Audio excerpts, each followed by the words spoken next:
इलाका जलालपुर भट्टियां दा वैद ते कला सरकारी हस्पताल बुनियादी सहूलत तो महरूम रखा गया है।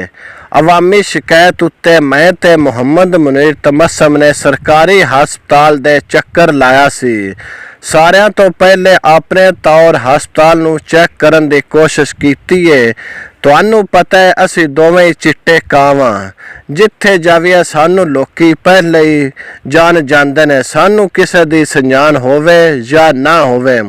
हस्पताल दे मेन बूहे तो मूँह शूह वलेट के अंदर वड़े हाँ, जाने ही सानू हस्पताल दे एक मुलाजम संजान ले। वो सानू वड्डे डॉक्टर को लै गए। असी उनदे नाल गलबात कीती। असी सारियां तो पहले ये गलबात कीती, रात नूं इत्थे डॉक्टर नहीं हुंदा। उस डॉक्टर ने सानू अपना हाज़री रजिस्टर विखाया।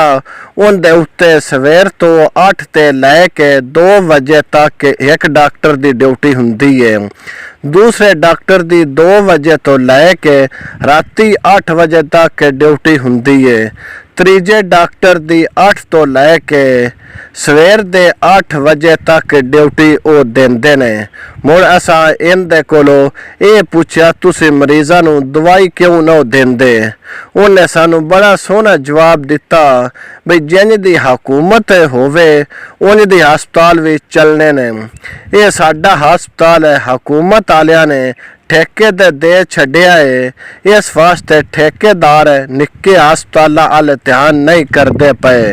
मुड़ साडे कोलो जेड़ा भी मरीज़ आ जावे असी मुड़ उन्नू दवाई लिख के देनी है, बाजार तो जाके ले लवे।